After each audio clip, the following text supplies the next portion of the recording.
শুধুমাত্র একটা ডো দিয়েই আজকে বানাবো দারুণ স্বাদের দুটো ভিন্ন ধরনের নান রেসিপি। একটা হবে তন্দুরি নান আর একটা হবে একদম নরম তুলতুলে বাটার নান। ঘরেতেই এত নরম তুলতুলে সফট আর জালিদার বাটার নান তৈরি করে একবার খেতে পারলে আর কখনোই দোকান থেকে কিনে খেতে ইচ্ছে করবে না। আশা করি টেক্সচারটা দেখে বুঝতেই পারছেন কতটা সফট আর জালিদার, আর প্রত্যেকটা নান কিন্তু দারুণ সুন্দর ফুলবে। তো এর জন্য প্রথমে নিয়ে নিচ্ছি 3 কাপ পরিমাণ ময়দা, 1 টেবিল স্পুন ইস্ট, 10 টাকার যে গুঁড়ো দুধের প্যাকেটগুলো পাওয়া যায় সেরকম 2 প্যাকেট দুধ, 1 টেবিল স্পুন চিনি আর সামান্য পরিমাণে নুন।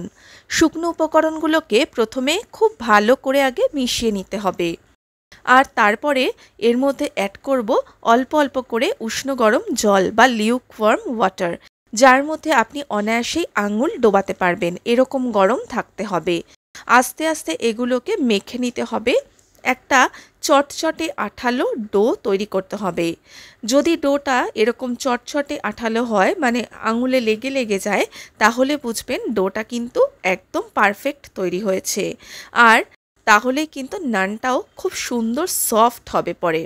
আর এইখানে 1 টেবিল স্পুন বাটার আমি অ্যাড করলাম। বাটারটা দিয়েও কিন্তু ভালো করে এটাকে ঠেসে ঠেসে মেখে নেব।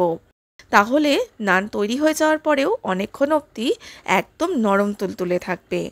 ঢাকা দিয়ে ডোটাকে 3 ঘন্টা রেস্ট হতে দিয়েছি। 3 ঘন্টা পর ঢাকনা খুললে দেখতে পাবেন ডোটা কিন্তু ফার্মেন্ট হয়ে গিয়ে প্রায় ডাবল হয়ে গেছে। এরপর এটাকে আবারও ভালো করে হাত দিয়ে ঠেসে ঠেসে মেখে নেব। দিয়ে আমাদের ফাইনাল ডোটা রেডি করে নিচ্ছি। যত ভালো করে এটাকে ঠেসে ঠেসে মাখা হবে, নান রুটিগুলো কিন্তু ততটাই সুন্দর সফট হবে।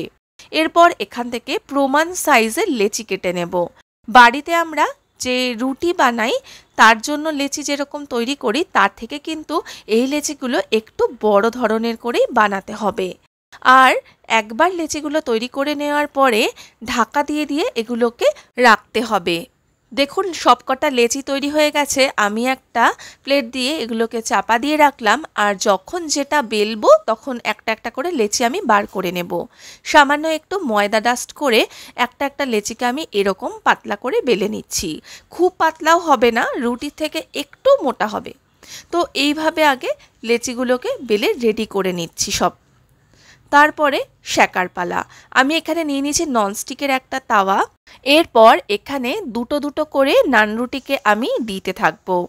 যেহেতু আমি খুব একটা বড় ধরনের বেলিনি, একটু ছোট ছোট সাইজ করে বেলেছি, তাই জন্য আমি একসাথে দুটো দুটো করে সেঁকে নেব।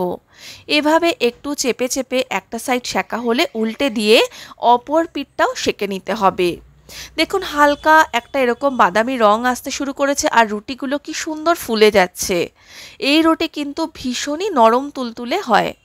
সেঁকা হয়ে গেলে এগুলোকে তুলে নিয়ে কোনো ঢাকনা দেওয়া পাত্রের মধ্যে রেখে দেব। তাহলে কিন্তু ময়েশ্চারটা লক হয়ে থাকে, আর এগুলো অনেকক্ষণ অবধি গরম আর নরম তুলতুলে থাকবে। তারপরে আরও দুটোকে আমি সেঁকে নিচ্ছি। আশা করি দেখে বুঝতেই পারছেন কি সুন্দর এটা মাখা হয়েছে। একদম এখানে সেঁকার সাথে সাথে কিন্তু এগুলো ফুলে যাচ্ছে। হোটেল বা রেস্টুরেন্ট থেকে নান কিনে খেলে হয়তো দেখবেন অনেক সময় যে সেগুলো অনেক তাড়াতাড়ি শক্ত হয়ে যায়, মানে বেশ কিছুক্ষণ ঠান্ডা হওয়ার পরেই এগুলো শক্ত হয়ে যায়, হাত দিয়ে ছিঁড়ে খেতে হয়। কিন্তু বাড়িতে বানানো এই নরম তুলতুলে নান কিন্তু আপনি এই বেলা বানিয়ে অন্য বেলায় খেলেও দেখবেন একদম সফট রয়েছে।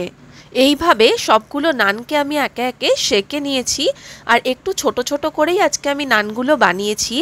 এরপরে ওপর থেকে একটু মেল্টেড বাটার ব্রাশ করে দিচ্ছি, মানে রুম টেম্পারেচারে থাকা বাটার দিয়ে দিচ্ছি। দাঁড়ান বাটার নানগুলো তো তৈরি, এরপরে কিন্তু দেখাবো আমি তন্দুরি নান এই একই ডো দিয়ে। তার আগে একটা নানকে আমি একটু ছিঁড়ে দেখিয়ে দিচ্ছি ভেতরটা ঠিক কতটা সফট আর একদম জালিদার তৈরি হয়েছে, ঠিক স্পঞ্জের মতো। আর এরকম ভেতরগুলো পুরো পকেট মতো তৈরি হয়ে গেছে। আশা করি টেক্সচারটা দেখে বুঝতে পারছেন। এরপরে বানাবো তন্দুরি নান। তার জন্য আগে সেম একই প্রসেসে এগুলোকে বেলে নিয়েছি ছোট ছোট করে। এগুলোকে প্রথমে আগে তাওয়ার মধ্যে হালকা করে সেঁকে নিয়ে তারপরে একটা জালির ওপর রেখে ডাইরেক্ট গ্যাসের ওভেনে এরকমভাবে সেঁকবো। একটা সাইড সেঁকা হলে উল্টে দিয়ে অপর পিঠটাও সেঁকে নেব। ডোটাকে যদি আপনি একদম পারফেক্টলি মাখতে পারেন তাহলে কিন্তু প্রত্যেকটা নান রুটি দারুণ ভাবে ফুলবে, একদম বলের মতো।